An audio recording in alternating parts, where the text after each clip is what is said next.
Welcome to the Real Estate Espresso Podcast, your morning shot of what's new in the world of real estate investing. I'm your host, Victor Menasce. This is the weekend edition where we interview notable people from the world of real estate investing. Today is no exception. We have a great guest all the way from Chicago, Illinois. Welcome to the show, Joel Friedland. Hi, Victor. Well, Joel, great to have you here. You are a veteran in this space, and you're a collector of real estate, but not just any real estate, industrial.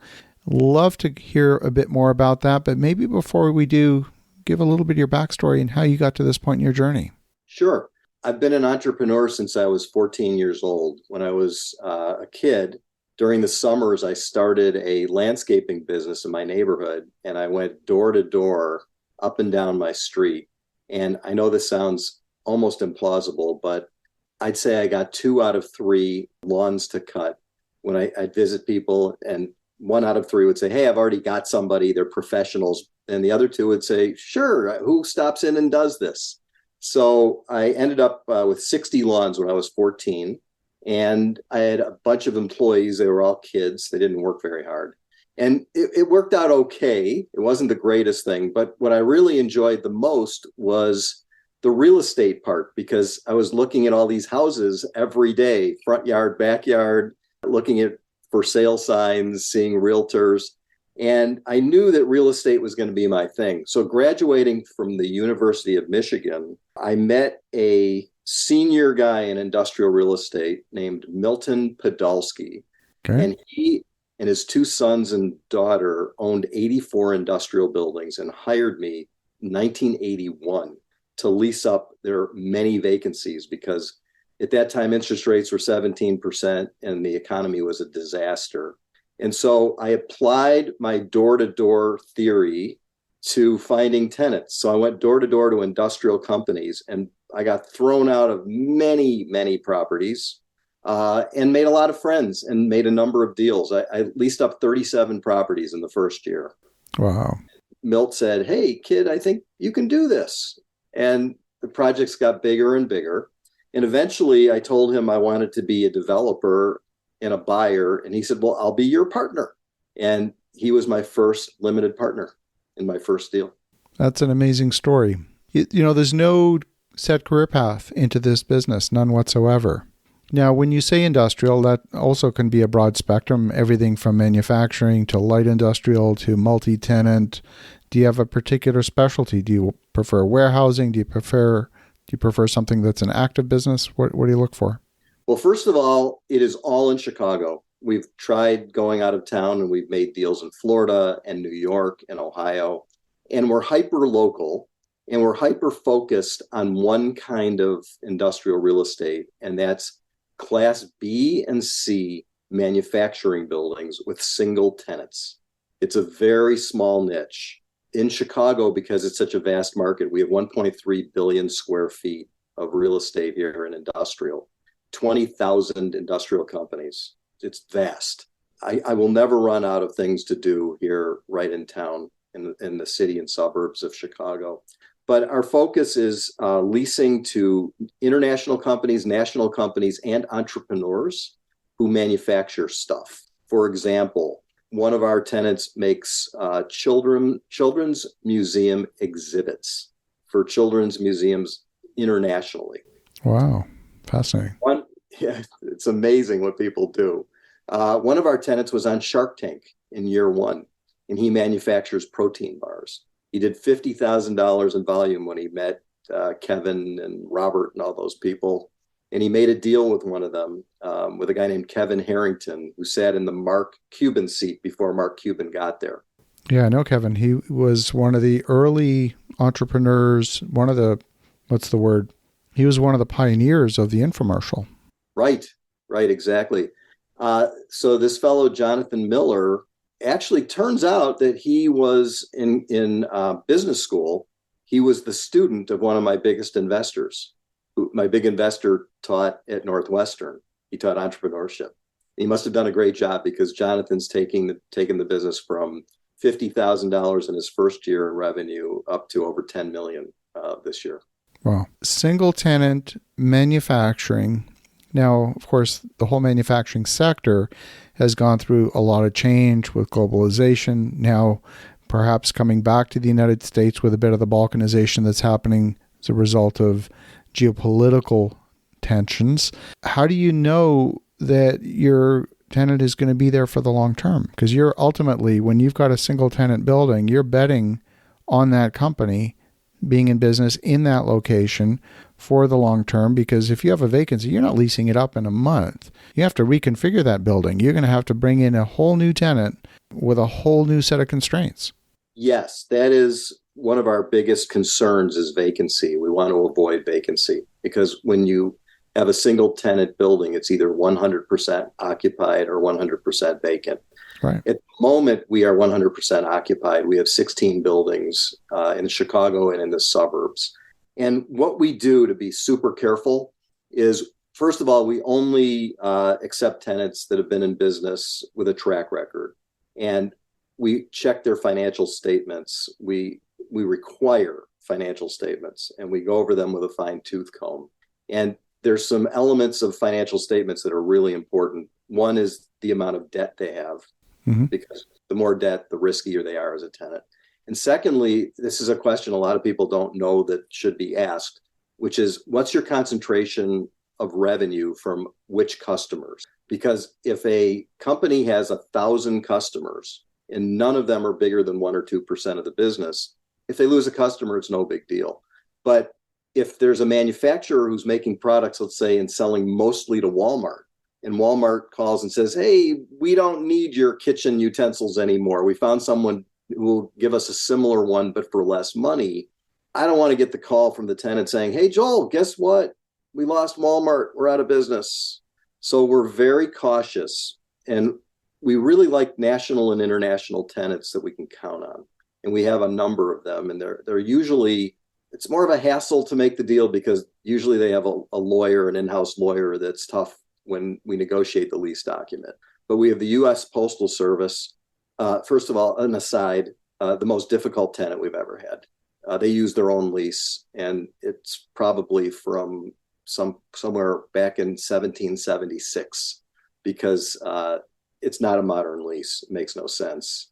I've had to hire, actually, literally, not kidding, 3 lawyers because the first 2 couldn't stand it anymore during the negotiations and said, I give up. Wow. Yeah, it was crazy. I would imagine that major multinational companies would also be a concern as well, from the perspective that while they're large and they have strong balance sheets and you can point to a lengthy track record, they can also take a portfolio view of businesses and often be just one org change away from a change in strategy on a particular facility. No, not in manufacturing. In manufacturing, they cannot afford to leave. What happens is they build a manufacturing operation around machines that are fastened to the floor, and usually machines that cost hundreds of thousands of dollars or even millions of dollars. One of our tenants is putting a $6 million piece of equipment in. They can't move it. And also, labor is the biggest issue with our tenants. They must have employees to make their products. If they lose employees, they're screwed. So they can't move. We call them sticky tenants. And most of our tenants, on average, let me give you the average. Our average tenant stays in our buildings for at least 18 years. They don't go anywhere. That's pretty good longevity, especially in today's environment. Yeah. I'm trying to think of a tenant who moved into any of our buildings that moved out before 7 or 8 years, and I can't even think of any. Now, manufacturing space, one view of the world is it's a commodity. It's dollars per square foot. You said they don't leave. How do you retain your customers? How do you escalate the rents so that you continue to make money? All of those sorts of things. Because at the end of the day, in an inflationary environment, which we have been in for not just the last couple of years, but the last 100 years, you've got to make sure that you continue to keep those ratios where they need to be. Yeah. In our business, it's not a commodity. In our business, it's different because manufacturers look at a building not as real estate, but they look at it as a tool for their business. And each building has a unique set of elements, including geometry, the shape of the building, how many truck docks, how tall the ceiling is, how much power there is. And rule number 1 in industrial real estate, parking. Rule number 2 in industrial real estate, parking. And Mm. rule number 3, parking. What a lot of investors don't realize if they come into the industrial market and they've never been in it before is that as companies stay and grow, their employee count grows and they run out of parking spaces. So one of the key factors when we buy a property is making sure that it accommodates parking, not for 5 years, but for the growth over, let's say, a 20-year period. Really important. So it's not a commodity in our business. I like to say this, it's sort of a tongue-in-cheek thing, but if a tenant comes to see one of our buildings, they almost like go gaga. You can see on their faces, the CEO or whoever's looking, the real estate director, their face changes and you can see that they love it. And sometimes they make the mistake, because I'm the owner when I'm showing it to them, they make the mistake of saying, this is perfect. And their negotiating stance becomes a little bit less advantageous to them. But we had one guy looking at a building, and he and his partner were from Russia originally. And I had my young associate whose family was from Russia.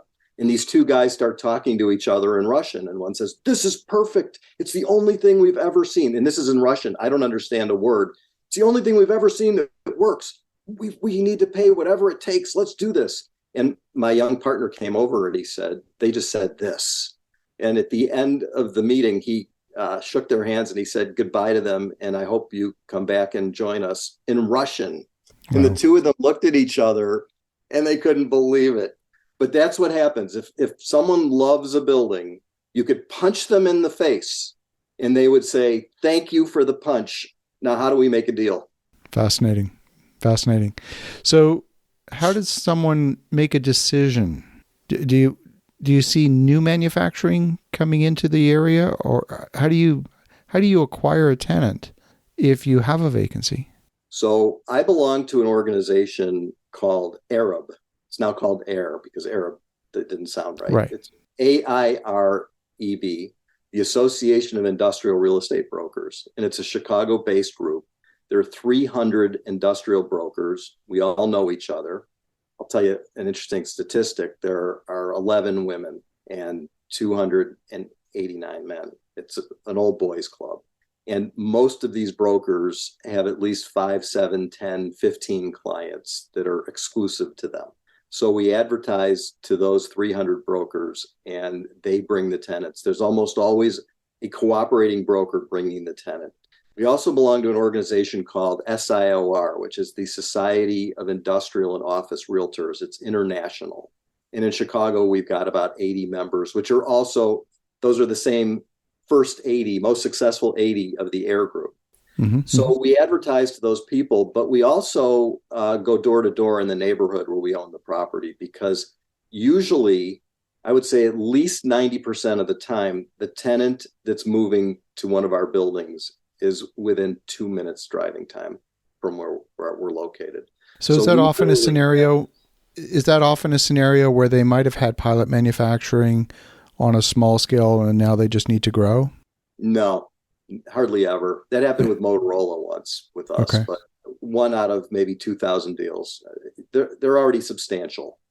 One of our most recent acquisitions, we bought a building in the city on Tripp Avenue, which, an aside, that's the street on which Walt Disney was born, but not in an industrial park. He was a little bit up the street as a baby before he moved to Kansas City. We bought a building with a tenant in place, and they manufacture safety products for the welding industry. They've been there since 1995. And they have 60 employees, and they just renewed their lease. And it's owned by Bunzl, B-U-N-Z-L, which is a FTSE 100 company on the London Stock Exchange. And their lease came up during the time we were trying to buy it. We thought we might get a vacant building. And I dealt with their broker, who's an SIOR in St. Louis with Cushman & Wakefield. And we renewed the lease for 3 years. And he said, don't worry, they'll probably stay forever. And they probably will. I don't know what forever is, but quite a long time. Fabulous. Well, Joel, if folks want to connect, if they want to learn more, what's the best way? RIT Properties, BRIT Properties.com. The company is named after one of our favorite property managers whose name was Brad. It stands for Brad Really Is Terrific. So BRITproperties.com. Fabulous. Well, I love hearing the story. I wish you continued success in that business. It's a business that, frankly, I'm not an expert in, don't know very much about, and I'm just fascinated by doing a bit of a deep dive in this one segment, so I love it. And for the listeners at home, definitely reach out to Joel at britproperties.com. That's BRITproperties.com. The link will be in the show notes. And in the meantime, have an awesome rest of your weekend. Go make some great things happen. And we'll talk to you again tomorrow.